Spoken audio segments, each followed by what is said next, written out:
ഇന്നത്തെ എപ്പിസോഡിൽ നമ്മൾ വളരെ സീരിയസ് ആയിട്ടുള്ള ഒരു കാര്യമാണ് സംസാരിക്കാൻ പോകുന്നത്. അതായത് നമ്മുടെ കേരളത്തെ മൊത്തത്തിൽ ബാധിച്ചുകൊണ്ടിരിക്കുന്ന ഒരു പ്രശ്നത്തെക്കുറിച്ച്. അതിൻ്റെ ഉള്ളിൽ എൻ്റെ വ്യക്തിപരമായിട്ടുള്ള അഭിപ്രായങ്ങളുണ്ട്. ഞാൻ റിസർച്ച് ചെയ്ത് കണ്ടെത്തിയ കുറേ കാര്യങ്ങളുണ്ട്. നിങ്ങൾക്ക് വ്യത്യസ്തമായ അഭിപ്രായങ്ങളുണ്ടെങ്കിൽ തീർച്ചയായിട്ടും കമൻറ്റ് ബോക്സിൽ പറയാവുന്നതാണ്. നമുക്കതിൽ ചർച്ച ചെയ്യാവുന്നതുമാണ്. പക്ഷേ വീഡിയോയുടെ അവസാനം വരെ കേട്ടാൽ മാത്രമേ ഞാൻ എന്താണ് ആക്ച്വലി ഉദ്ദേശിക്കുന്നത് എന്ന് മനസ്സിലാക്കിയെടുക്കാൻ പറ്റൂ. ഞാൻ ആദ്യം ചോദിക്കുന്ന ചോദ്യം തന്നെ ചിലപ്പോൾ കൺഫ്യൂഷൻ ആക്കാം. ദാരിദ്ര്യത്തിൽ നിന്ന് രക്ഷപ്പെടാനുള്ള ഏറ്റവും നല്ല വഴിയായിട്ട് നമ്മൾ കണക്കാക്കുന്ന പല കാര്യങ്ങളും നമ്മളെ മറ്റൊരു കെണിയിലേക്ക് കൊണ്ടുപോയി ചാടിക്കാറില്ലേ? നമുക്ക് ഇങ്ങനെ ഒന്ന് ചിന്തിച്ചു നോക്കാം. എല്ലാം ശരിയായി ചെയ്ത ഒരിടമാണ് കേരളം. ലോകത്തെ തന്നെ അത്ഭുതപ്പെടുത്തിക്കൊണ്ട് 100% സാക്ഷരത നേടിയ ഒരു നാടാണ് നമ്മുടേത്. വികസിത രാജ്യങ്ങളോട് കിടപിടിക്കുന്ന ആരോഗ്യരംഗം നമുക്കുണ്ട്. ലോകം മുഴുവനുമുള്ള സാമ്പത്തിക വിദഗ്ധർ ഒന്നടങ്കം പുകഴ്ത്തുന്ന ജീവിത നിലവാരം നമുക്കുണ്ട്. ചരിത്രപരമായിട്ടുള്ള ദാരിദ്ര്യത്തിൻ്റെ ആഴങ്ങളിൽ നിന്നും സ്വന്തം ജനതയെ കൈപിടിച്ചു കയറ്റാൻ ഒരു ഏണി തന്നെ പണിത നാടാണ് നമ്മുടെ നാട്. ഇനി ഒന്ന് ആലോചിച്ച് നോക്കൂ. ആ ഒരു ഏണിയിൽ നമ്മൾ ഓരോ പടിയായിട്ട് കഷ്ടപ്പെട്ട് കയറി പോകുന്നുണ്ട്. ഒടുവിൽ മുകളിലെത്തുമ്പോൾ മനസ്സിലാവുകയാണ് നമ്മൾ ചാരിവെച്ച ഏണി അത് തെറ്റായ ഒരു ചുമരിലായിരുന്നു എന്ന്. ഇതൊരു സങ്കല്പ കഥയൊന്നുമല്ല. നമ്മുടെ കേരളത്തിലെ ലക്ഷക്കണക്കിന് മനുഷ്യരുടെ ജീവിതത്തെക്കുറിച്ചാണ് ഞാൻ ഉപമിച്ചത്. ഒരു തരത്തിൽ പറഞ്ഞാൽ ദാരിദ്ര്യത്തിൻ്റെ പഴയ പ്രശ്നങ്ങളെല്ലാം കേരളം കുറേ നാളുകൾക്ക് മുൻപേ പരിഹരിച്ചു കഴിഞ്ഞു. പക്ഷെ അങ്ങനെ ചെയ്തതിലൂടെ നമ്മൾ പുതിയ അതിലും അപകടം പിടിച്ച ഒരു കെണിയിലേക്ക് വീണിട്ടുണ്ട്. ഇത് ഇല്ലായ്മയുടെ കെണിയല്ല, മറിച്ച് നമ്മുടെ എല്ലാം ആഗ്രഹങ്ങളുടെ പ്രതീക്ഷകളുടെ കെണിയാണ്. പരാജയത്തിൽ നിന്നല്ല, വിജയത്തിൽ നിന്ന് തന്നെ പിറന്ന ഒരു കെണി. നമുക്കൊരു ജോലി കിട്ടുമ്പോൾ നമ്മുടെ സാമ്പത്തിക നില പഴയതിലും മോശമാകുന്ന അവസ്ഥയ്ക്ക് എക്കണോമിസ്റ്റുകൾ പറയുന്നൊരു പേരാണ് വെൽഫെയർ ട്രാപ്പ്. പക്ഷേ നല്ല വിദ്യാഭ്യാസം നേടിയതിലൂടെ നമ്മൾ കൂടുതൽ ദരിദ്രരാകുന്ന അവസ്ഥയ്ക്ക് നമ്മൾ എന്ത് പേരിടും? നമ്മളെ സ്വതന്ത്രരാക്കാൻ ഉണ്ടാക്കിയ ഒരു സിസ്റ്റം, അതിനു ചുറ്റും ഒരു സ്വർണ്ണക്കൂട് പണിയുമ്പോൾ നമ്മൾ അതിനെ എന്ത് വിളിക്കും? ഇത് മനസ്സിലാവണമെങ്കിൽ നമ്മൾ കണക്കുകൾക്കപ്പുറത്തേക്ക് മാറി മനുഷ്യൻ്റെ മനസ്സിൻ്റെ വിചിത്രമായ വഴികളിലൂടെ സഞ്ചരിക്കണം. അവിടെ പുരോഗതി എന്ന് പറയുന്നത് ഒരു സ്ട്രെയിറ്റ് ലൈൻ അല്ല. അവിടെ ചിലപ്പോൾ മുന്നോട്ട് പോകണമെങ്കിൽ നമ്മൾ ആദ്യം കുറച്ചൊന്ന് പിന്നോട്ട് പോകേണ്ടി വരും. ഈ ഒരു പുതിയ സക്സസ് ട്രാപ്പ് എന്ന കണ്ണാടി കൊട്ടാരത്തിലേക്ക് കടക്കുന്നതിന് മുമ്പ് നമുക്കൊരു നേരെ ഓപ്പോസിറ്റ് ആയിട്ടുള്ള കാര്യത്തെക്കുറിച്ച് പറയേണ്ടതുണ്ട്. അതായത് പണ്ടത്തെ ദാരിദ്ര്യത്തെക്കുറിച്ച്. അതിൻ്റെ രീതികൾ വളരെ സിമ്പിളായിരുന്നു, പക്ഷേ ക്രൂരവുമാണ്. നമുക്കതിനെ ഒരു ഹാർഡ്വെയർ പ്രോബ്ലം എന്ന് വിളിക്കാൻ പറ്റും. ഒരു പാവം കർഷകയുടെ കാര്യമാണ് നമ്മൾ ആലോചിച്ച് നോക്കേണ്ടത്. അവരുടെ കൃഷിയിടത്തിൽ വെള്ളം എത്തിക്കാൻ ഒരു കിണർ കുഴിക്കേണ്ടതായിട്ടുണ്ട്. പക്ഷേ കിണർ കുഴിക്കണമെങ്കിൽ കയ്യിൽ കാശ് വേണം. കാശ് കിട്ടണമെങ്കിൽ നല്ല വിളവ് കിട്ടി അത് വിൽക്കണം. നല്ല വിളവ് കിട്ടണമെങ്കിൽ കിണർ വേണം. കണ്ടില്ലേ? സോ അത് ഒന്നിനൊന്ന് ബന്ധപ്പെട്ട് കിടക്കുന്ന പൊട്ടിക്കാൻ പ്രയാസമുള്ളൊരു ലൂപ്പാണ്. ആ ഒരു സിസ്റ്റത്തിൽ ഏറ്റവും പ്രധാനപ്പെട്ട ഒരു ഹാർഡ്വെയർ മിസ്സിംഗ് ആണ്. നൂറ്റാണ്ടുകളായി നമ്മൾ മനസ്സിലാക്കിയ ദാരിദ്ര്യത്തിൻ്റെ കെണി ഇങ്ങനെയാണ്. ക്യാപിറ്റലില്ലായ്മ, റിസോഴ്സുകളില്ലായ്മ, അടിസ്ഥാന സൗകര്യങ്ങളില്ലായ്മ, സമൂഹത്തിലെ ജാതി പോലെയുള്ള വിഷയങ്ങളുടെ മേൽക്കോയ്മ. ഇതിൻ്റെയൊക്കെ പരിഹാരം നമ്മൾ ചെയ്തിട്ടുമുണ്ട്. ചില പരിഹാരങ്ങൾ സിമ്പിളും ആയിരുന്നു. ആ മിസ്സിംഗ് ആയ ഹാർഡ്വെയർ അങ്ങ് കൊടുത്താൽ മതിയാവും. ഉദാഹരണത്തിന് കിണർ കുഴിക്കാനൊരു ലോൺ ഗവൺമെൻറ് കൊടുക്കുക, അല്ലെങ്കിൽ കാശ് കുറച്ച് മിച്ചം വയ്ക്കാൻ വേണ്ടി നല്ലൊരു റേഷൻ സഹായം കൊടുക്കുക, അല്ലെങ്കിൽ നല്ല കൃഷി പഠിപ്പിക്കാൻ വേണ്ടി ഒരു സ്കൂളോ മറ്റു പ്രോഗ്രാമുകളോ സംഘടിപ്പിക്കുക. പതിറ്റാണ്ടുകളായിട്ട് ദാരിദ്ര്യത്തിനെതിരെ പോരാടാൻ ലോകം ഉപയോഗിച്ചൊരു മോഡൽ ഇതായിരുന്നു. കേരളം പോലെയുള്ള സ്ഥലങ്ങളിൽ ഇത് നല്ല വിജയമാവുകയും ചെയ്തിട്ടുണ്ട്. നല്ല വിജയം എന്ന് വെച്ചാൽ ഒരു രക്ഷയുമില്ലാത്ത വിജയമായിരുന്നു അത്. 20-ാം നൂറ്റാണ്ടിൻ്റെ പകുതിയോടെ ഭൂപരിഷ്കരണം, പൊതുവിദ്യാഭ്യാസത്തിലും ആരോഗ്യരംഗത്തിലും നടത്തിയ ഭ്രാന്തമായ നിക്ഷേപങ്ങൾ എന്നിവയെല്ലാം തന്നെ ആ ഒരു പഴയ ഹാർഡ്വെയർ ലൂപ്പുകളെല്ലാം പൊട്ടിച്ചു. ജനങ്ങളുടെ കയ്യിലേക്ക് ആയുധങ്ങൾ വന്നു. അവർ പഴയ മെഷീനെ നന്നാക്കി എടുത്തിട്ട് തലമുറകളായി കൈമാറി വന്ന ദാരിദ്ര്യം, അതായത് അച്ഛൻ്റെ വിധി തന്നെ മകനും എന്നുള്ള ചങ്ങലക്കെട്ടിനെ തകർത്തു. പക്ഷേ ഒരു ചോദ്യമുണ്ട്. ഈ ഹാർഡ്വെയർ പ്രശ്നങ്ങളെല്ലാം നമ്മൾ പരിഹരിച്ചു കഴിയുമ്പോൾ പ്രശ്നം പതിയെ സോഫ്റ്റ്വെയറിലേക്കാണ് മാറുന്നത്. മനുഷ്യൻ്റെ ആഗ്രഹങ്ങൾ, പ്രതീക്ഷകൾ, സമൂഹത്തിൻ്റെ സമ്മർദ്ദം, നമ്മുടെ ഉള്ളിലെ ഈ ഒരു ഓപ്പറേറ്റിംഗ് സിസ്റ്റത്തിലേക്ക് പ്രശ്നം മാറുമ്പോൾ എന്ത് സംഭവിക്കും എന്നുള്ള ചോദ്യമാണ് വരുന്നത്. ഈ പുതിയ സോഫ്റ്റ്വെയർ ട്രാപ്പിനെ നേരിട്ട് കാണാൻ നമുക്ക് വലിയ ലാബോറട്ടറിയുടെ ഒന്നും ആവശ്യമില്ല. കഴിഞ്ഞ 50 വർഷമായിട്ട് ലക്ഷക്കണക്കിന് മനുഷ്യരെ വെച്ച് നടന്നുകൊണ്ടിരിക്കുന്ന ഒരു റിയൽ ലൈഫ് എക്സ്പെരിമെൻറ്റ് നമ്മുടെ മുന്നിലുണ്ട്. നമുക്കതിനെ ഗൾഫ് എക്സ്പെരിമെൻ്റ് എന്ന് വിളിക്കാം. അതായത് അതൊരു കേസ് സ്റ്റഡിയാണ്. നമ്മുടെ കേരളത്തിന് ഇത്രത്തോളം വികസനം ഉണ്ടായതിൻ്റെ കാരണം 70കളിലും 80കളിലും തുടങ്ങിയ ഗൾഫിലേക്കുള്ള പോക്കാണ് നമുക്കറിയാമല്ലോ. സോ കേരളത്തിൻ്റെ പുതിയ സോഫ്റ്റ്വെയർ പ്രവർത്തിക്കുന്നത് ഒരു മാന്ത്രിക വിഭവം കൊണ്ടാണ്. That is remittance.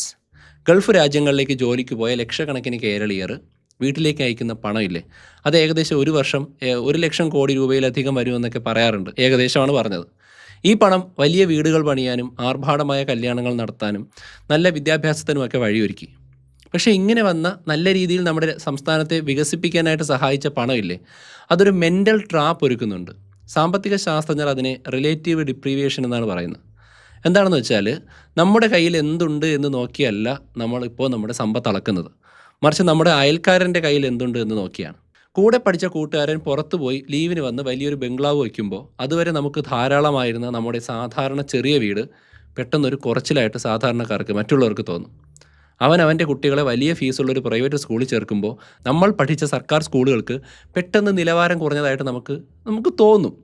നമ്മുടെ ജീവിതത്തിലെ ഗോൾ പോസ്റ്റുകൾ പതുക്കെ മാറുകയല്ല, അത് വേറെ ഏതോ രാജ്യത്തേക്ക് ടെലിപ്പോർട്ട് ചെയ്യപ്പെടുന്നു, അല്ലെങ്കിൽ വേറെ യൂണിവേഴ്സിലേക്ക് പോയതുപോലെ തോന്നും. അപ്പോൾ നിങ്ങൾ വിചാരിക്കും ഇത് അസൂയാണോ എന്ന്. ഒരു നല്ല ജീവിതം എന്നതിൻ്റെ അർത്ഥം തന്നെ ഇവിടെ പൊളിച്ചെഴുതുകയാണ്. പണമുള്ളവൻ്റെ അല്ലെങ്കിൽ പുറത്തുപോയി പണമുണ്ടാക്കിയവൻ്റെ വിജയം അവൻ്റെ വീടുകളിലൂടെയും കാറുകളിലൂടെയും നാട്ടിലൊരു പരസ്യം പോലെ കാണിക്കുമ്പോൾ അതാവുന്നു പുതിയ സ്റ്റാൻഡേർഡ്. അതിന് താഴെയുള്ളതെന്നും ഒരു പരാജയമായി കണക്കാക്കപ്പെടുന്നു എന്നതാണ് പ്രശ്നം.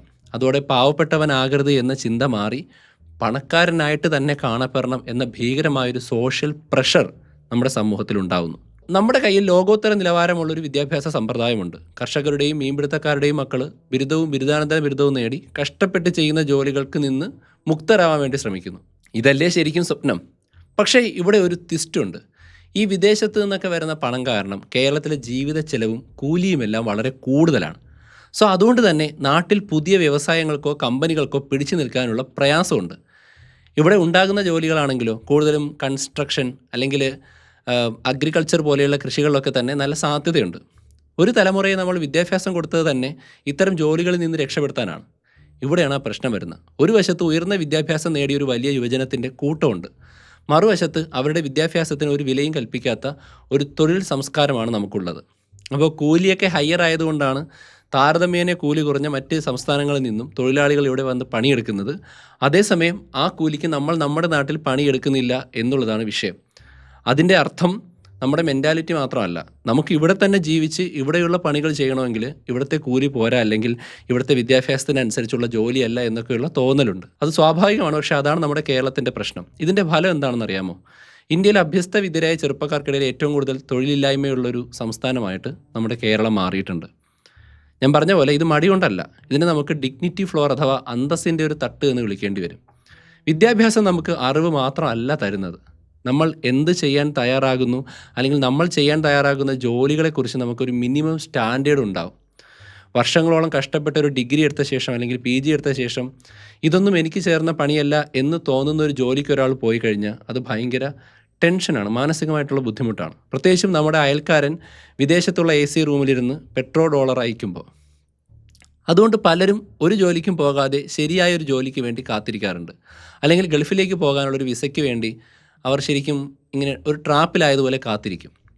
ഇത് കഴിവില്ലാത്തത് കൊണ്ടല്ല, നേരെ മറിച്ച് കഴിവുകൾ ഉള്ളത് കൊണ്ട് മാത്രം അവരൊരു കെണിയിൽ പെട്ടിരിക്കുന്നു എന്ന് വേണമെങ്കിൽ പറയാം. നല്ലതെന്ന് തോന്നുന്ന എന്നാൽ അത്ര മികച്ചതല്ലാത്തൊരവസ്ഥയിൽ കുടുങ്ങിപ്പോകുന്ന ഈ പ്രതിസന്ധിയെ കമ്പ്യൂട്ടർ സയൻറ്റിസ്റ്റുകൾക്കും ശാസ്ത്രജ്ഞന്മാർക്കും നന്നായിട്ട് അറിയാം. അവരതിനെ വിളിക്കുന്ന പേരാണ് ലോക്കൽ മാക്സിമം പ്രോബ്ലം. അതായത് നിങ്ങൾ സങ്കല്പിക്കേണ്ട ഒരു കാര്യമുണ്ട്. നമ്മളൊരു മലകയറ്റക്കാരനാണെന്ന് വിചാരിക്കുക. നമ്മുടെ ലക്ഷ്യമെന്ന് പറയുന്നത് ആ കാണുന്ന മലനിരയുടെ ഏറ്റവും ഉയരത്തിലുള്ള കൊടുമുടി കീഴടക്കുക എന്നുള്ളതാണ്. പക്ഷേ വലിയ കോടമഞ്ഞുണ്ട് എന്ന് വിചാരിക്കുക. നിങ്ങൾക്ക് കുറച്ചുപടി മുന്നോട്ട് മാത്രമേ കാണാൻ പറ്റൂ. അതുകൊണ്ട് നിങ്ങളൊരു എളുപ്പ വഴിയെടുക്കും. നിങ്ങൾക്ക് മുന്നോട്ട് പോകാൻ കഴിയുന്ന ആ മുകളിലേക്കുള്ള ഓരോ പടികൾ മാത്രം കയറും, തിരിച്ചിറങ്ങില്ല. പക്ഷേ മുകളിലേക്ക് ഓരോ അടി വയ്ക്കും. ഈ ഒരു നിയമം വെച്ച് നമ്മൾ പോയി കഴിഞ്ഞാൽ ഉറപ്പായിട്ടും നമ്മൾ കൊടുമുടിയുടെ മുകളിലെത്തും, നമ്മൾ വിജയിക്കും. പക്ഷേ ഇതാ മലനിരകളിലെ ഏറ്റവും ഉയരമുള്ള കൊടുമുടിയാണോ എന്നുള്ളതാണ് ചോദ്യം. അതോ നമ്മൾ കയറിയത് ചെറിയൊരു കുന്നാണോ, ഒരു ലോക്കൽ മാക്സിമം ആണോ? യഥാർത്ഥ ലക്ഷ്യമായിട്ടുള്ള എവറസ്റ്റ് കൊടുമുടി ഒരുപക്ഷെ കിലോമീറ്ററുകൾക്ക് അപ്പുറത്തായിരിക്കും നിൽക്കുക. ഇനി നമ്മൾ അവിടേക്ക് എത്തണമെങ്കിൽ നമ്മളിപ്പോൾ നിൽക്കുന്ന കൊച്ചു കുന്നില്ലേ, അതിൻ്റെ താഴ്വരയിലേക്ക് തിരിച്ച് ഇറങ്ങേണ്ടി വരും. അപ്പോൾ നമ്മൾ എപ്പോഴും മുകളിലേക്ക് പോകണം എന്നുള്ള നിയമത്തിനെതിരാണ് താഴേക്ക് ഇറങ്ങുക എന്നുള്ളത്. സോ ഈ ഒരു കോടമഞ്ഞിൽ താഴോട്ട് പോവുക എന്ന് പറയുന്നത് പേടിപ്പെടുത്തുന്ന ഒരു കാര്യമാണ്. ഒരു സമൂഹം എന്ന നിലയിൽ കേരളം ഒരുപക്ഷെ ഇങ്ങനെ ഒരു ലോക്കൽ മാക്സിമം എന്ന കുന്നിൽ നിൽക്കുകയാണ് എന്നാണ് ഞാൻ കരുതുന്നത്.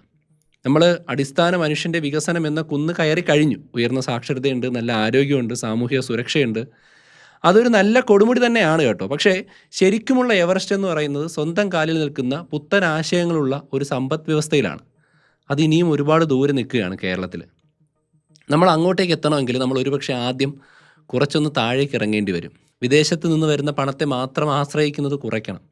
സർക്കാർ ജോലിയോടുള്ള അഭിനിവേശം അല്പം ഒന്ന് മാറ്റിവെക്കേണ്ടി വരും. ഇന്ന് നമ്മൾ വില കുറച്ച് കാണുന്ന പലതരം ജോലികൾക്കും അർഹിക്കുന്ന ബഹുമാനം നമ്മൾ കൊടുക്കണം.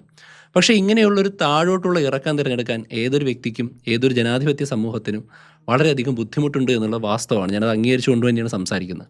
ആ കോടമഞ്ഞിനപ്പുറം വലിയൊരു കൊടുമുടിയുണ്ട് എന്നുള്ള വെറും ഒരു വാക്ക് കേട്ട് ആരും ഇപ്പോൾ നിൽക്കുന്ന സുരക്ഷിതമായ കുന്നിൽ നിന്ന് താഴേക്ക് ഇറങ്ങില്ല. ഇത് നമ്മളെ അതിലും ആഴത്തിലുള്ളൊരു ചോദ്യത്തിലേക്ക് കൊണ്ടുപോകുന്നുണ്ട്. ഞാൻ പല വീഡിയോകളിലും എൻ്റെ മറ്റ് ചാനലുകളിൽ പറയാറുണ്ട്, ഷിപ്പ് ഓഫ് തീസിയൂസ്. അതൊരു തോട്ട് എക്സ്പെരിമെൻ്റ് ആണ്. ഒരു കപ്പലിൻ്റെ എല്ലാ പലകകളും നമ്മൾ ഒന്നൊന്നായി മാറ്റി പുതിയത് വെച്ച് കഴിഞ്ഞാൽ അവസാനം അത് അതേ കപ്പൽ തന്നെ ആയിരിക്കുമോ എന്നുള്ള ചോദ്യം. അതുപോലെ ഒരു സമൂഹം അതിൻ്റെ പഴയ പ്രശ്നങ്ങളെല്ലാം, അതായത് നിരക്ഷരത, രോഗം, പട്ടിണി, ഇതൊക്കെ പരിഹരിച്ച് പകരം പുതിയ പ്രശ്നങ്ങളെ, അതായത് ആഗ്രഹങ്ങളുടെ പിരിമുറുക്കം, അഭ്യസ്ത വിദ്യരുടെ തൊഴിലില്ലായ്മ, ബ്രെയിൻ ഡ്രെയിൻ, ഇതിനെയൊക്കെ റീപ്ലേസ് ചെയ്യാൻ ശ്രമിച്ചാൽ ആ സമൂഹം ശരിക്കും ഡെവലപ്ഡ് ആയോ? അതോ ഒരു ചങ്ങല മാറ്റി കുറച്ചുകൂടി ഭംഗിയുള്ള സ്വർണം പൂശിയ പുതിയൊരു ചങ്ങല ഇട്ടതാണോ? ആക്ച്വലി ട്രാപ്പ് എന്ന് പറയുന്നത് ആ ചങ്ങലയിലല്ല. ആ സ്വർണം പൂശിയ ചങ്ങല കാണുമ്പോൾ നമ്മൾ ഫ്രീ ആണെന്ന് വിശ്വസിക്കുന്ന, നമ്മൾ സ്വതന്ത്രരാണെന്ന് വിശ്വസിക്കുന്ന ആ ഒരു വിശ്വാസത്തിലാണ്. അതാണ് എൻ്റെ അഭിപ്രായത്തിൽ യഥാർത്ഥ കെണി. ഈ കേരള പാരഡോക്സ് കേരളത്തിൻ്റെ മാത്രം കഥയല്ല. ഇത് 21-ാം നൂറ്റാണ്ടിൽ ലോകം മുഴുവൻ നേരിടാൻ പോകുന്ന ഒരു വലിയ പ്രതിഭാസത്തിൻ്റെ ഞെട്ടിക്കുന്നൊരു ട്രെയിലറാണ്. മനുഷ്യൻ്റെ ആഗ്രഹങ്ങളുടെ സോഫ്റ്റ്വെയർ സാമ്പത്തിക യാഥാർത്ഥ്യങ്ങളുടെ ഹാർഡ്വെയറിനേക്കാൾ വേഗത്തിൽ വളരുമ്പോൾ എന്ത് സംഭവിക്കും എന്നതിൻ്റെ ഒരു മുന്നറിയിപ്പ്. ലോകമെമ്പാടുമുള്ള ബ്രെയിൻ ഡ്രെയിൻ എന്നൊരു പ്രതിഭാസത്തെക്കുറിച്ച് കേട്ടിട്ടുണ്ടോ? ഇന്ത്യയിലെയും ചൈനയിലെയും ഏറ്റവും മിടുക്കരായ എഞ്ചിനീയർമാർ സ്വന്തം നാട്ടിൽ പുതിയ കമ്പനികൾ തുടങ്ങാതെ അമേരിക്കയിലെ സിലിക്കൺ വാലിയിലേക്ക് വിസ എടുത്ത് അവിടെ പോയി ജീവിക്കുന്നു, നല്ല സമ്പാദ്യം ഉണ്ടാക്കുന്നു.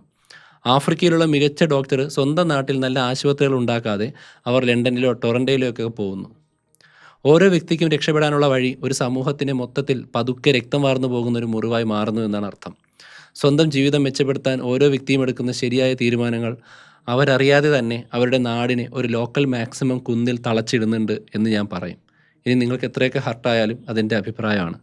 ഇനി ഈ പ്രക്രിയയുടെ വേഗത കൂട്ടാൻ പുതിയൊരാൾ കൂടി കളത്തിലേക്ക് വരുന്നുണ്ട് എന്നുള്ളതാണ് വാസ്തവം. നിങ്ങൾ ഊഹിച്ചത് ശരിയാണ്. AI അഥവാ ആർട്ടിഫിഷ്യൽ ഇൻ്റലിജൻസ്. AIയും ഓട്ടോമേഷനും ലക്ഷക്കണക്കിന് ജോലികൾ ഇല്ലാതാക്കുമെന്ന് നമുക്കറിയാം, അത് ഇല്ലാതാക്കുന്നുമുണ്ട്. പക്ഷെ നമ്മൾ അധികം ചർച്ച ചെയ്യാത്തൊരു കാര്യമുണ്ട്. അത് നമ്മുടെ ആഗ്രഹങ്ങളെ എന്ത് ചെയ്യും എന്നുള്ളതാണ്. ഒരു തലമുറ മുഴുവൻ പഠിക്കുന്നത് ഒരുപക്ഷെ 10 വർഷം കഴിഞ്ഞാൽ നിലവിലില്ലാത്ത ജോലികൾക്ക് വേണ്ടിയാണ് എന്നൊരവസ്ഥയിലൂടെയാണ് കടന്നു പോകുന്നത്. ഇപ്പോൾ 7-ാം ക്ലാസ്സിലും 8-ാം ക്ലാസ്സിലും പഠിക്കുന്നവർക്ക് അറിയില്ല അവർ ഡിഗ്രി കഴിഞ്ഞിറങ്ങുമ്പോൾ എന്ത് ജോലിയാണ് ചെയ്യുന്നതെന്ന്. അവർ കയറിക്കൊണ്ടിരിക്കുന്ന ഏണി അവർ കയറും തോറും താഴെ നിന്ന് ഇല്ലാതായിക്കൊണ്ടിരിക്കുകയാണ്. 21-ാം നൂറ്റാണ്ടിലെ വിദ്യാഭ്യാസവും ആഗ്രഹങ്ങളും ഒക്കെയുള്ള കോടിക്കണക്കിന് മനുഷ്യരുണ്ടല്ലോ, അവർക്ക് സത്യത്തിൽ നൽകാൻ 20-ാം നൂറ്റാണ്ടിലെ ജോലികൾ മാത്രമുള്ള ലോകത്താണോ നമ്മൾ ജീവിക്കുന്നതെന്ന് തോന്നും. അപ്പോൾ നമുക്ക് കേരള പാരഡോക്സ് ഒരു ഗ്ലോബൽ ലെവലിൽ കാണാൻ പറ്റും. വിദ്യാസമ്പന്നരും കഴിവുള്ളവരും എന്നാൽ കടുത്ത നിരാശയിൽ ജീവിക്കുന്നവരുമായിട്ടുള്ള ഒരു ലോകം. അന്നത്തെ നമ്മുടെ പ്രധാനപ്പെട്ട പ്രശ്നം ഭക്ഷണത്തിൻ്റെയോ വീടിൻ്റെയോ ഒന്നും കുറവല്ല, മറിച്ച് അർത്ഥപൂർണമായൊരു ജീവിതത്തിൻ്റെ സ്വന്തം ടാലൻസ് ഉപയോഗിക്കാൻ ഒരവസരം കാത്തിരിക്കുന്നതിൻ്റെ അഭാവമായിരിക്കും. അതായിരിക്കും ലോകം കാണാൻ പോകുന്ന ഏറ്റവും വലിയ സക്സസ് ട്രാപ്പ്. അപ്പോൾ നമ്മുടെ സ്വന്തം ആഗ്രഹങ്ങൾ കൊണ്ട് നെയ്തെടുത്ത ആ കെണിക്ക് എന്താണ് ഒരു പരിഹാരം? ചുമ്മാ പറഞ്ഞു പോയാൽ പോരല്ലോ. എളുപ്പമുള്ള ഉത്തരങ്ങൾ ഞാൻ പറയാം. കൂടുതൽ വിദ്യാഭ്യാസം, കൂടുതൽ സർക്കാർ സഹായങ്ങൾ. പക്ഷേ സത്യത്തിൽ ഇതൊക്കെ തെറ്റായ ചുമരിൽ ചാരി വെച്ച ഏണിക്ക് കുറച്ചുകൂടി പടികൾ വെച്ചു കൊടുക്കുന്ന പോലെയാണ്. ഒരുപക്ഷെ അത് പ്രശ്നം കൂടുതൽ വഷളാക്കത്തേ ഉള്ളൂ. ചിലർ അതിലും റാഡിക്കലായ പരിഹാരങ്ങൾ മുന്നോട്ട് വയ്ക്കുന്നുണ്ട്. ഉദാഹരണത്തിന് യൂണിവേഴ്സൽ ബേസിക് ഇൻകം UBI. ഈ ഒരു ആശയത്തിൻ്റെ അർത്ഥമെന്ന് പറഞ്ഞാൽ ഒരു വരുമാനമില്ലാത്തവർക്കും ഒരു അടിസ്ഥാന വരുമാനം സർക്കാർ നൽകണം.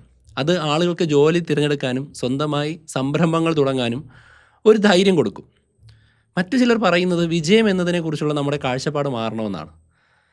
പണത്തിനപ്പുറം സാമൂഹിക ബന്ധങ്ങൾക്കും കഴിവുകൾക്കും ക്രിയേറ്റിവിറ്റിക്കും വില കൽപ്പിക്കുന്ന ഒരു സമൂഹം ഉണ്ടാവണം. പക്ഷേ അതിൻ്റെ പരിഹാരം ഒരു നിയമമോ പദ്ധതിയോ ഒന്നുമല്ല, അത് ഒരു കാഴ്ചപ്പാടിലുള്ളൊരു മാറ്റമാണ്. നമ്മൾ ദാരിദ്ര്യത്തെയും പുരോഗതിയെയും ഒരു ഭൂപടം പോലെയാണ് കാണുന്നത്. പോയിൻ്റ് എയിൽ നിന്ന് തുടങ്ങി പോയിൻ്റ് ബിയിലേക്ക് കൃത്യമായ പാതയിലൂടെ പോകുന്ന ഒരു മെത്തേഡ്. അതായത് അൺഡെവലപ്ഡിൽ നിന്ന് ഡെവലപ്ഡ്, വികസിത രാജ്യത്തിലേക്ക് എത്തണം എന്നുള്ള ലക്ഷ്യം. പക്ഷേ കേരളത്തിലെ ഈ ഒരു പാരഡോക്സ് നമ്മളെ പഠിപ്പിക്കുന്നത് ഒരുപക്ഷെ നമ്മുടെ കയ്യിലുള്ള ഭൂപടം തന്നെ തെറ്റാണ് എന്നുള്ളതാണ്. ഒരുപക്ഷെ എല്ലാവർക്കും ഒരേ ലക്ഷ്യസ്ഥാനം ഇല്ലാതിരിക്കാം. പുരോഗതി എന്നതൊരു സ്ട്രെയിറ്റ് ലൈൻ അല്ല, മറിച്ച് ഒരുപാട് താഴ്വരകളും നമ്മളെ കബളിപ്പിക്കുന്ന ചെറിയ കുന്നുകളും അതൊക്കെ നിറഞ്ഞൊരു വലിയ ഭൂപ്രദേശമാണെങ്കിലോ. വെറുതെ മുകളിലേക്ക് കയറുക എന്നതല്ല, മറിച്ച് ഏത് മലയാണ് കയറേണ്ടത് എന്ന തിരിച്ചറിവാണ് വിവേകം. ആ വിവേകം നേടുന്നതാണ് യഥാർത്ഥ പുരോഗതി.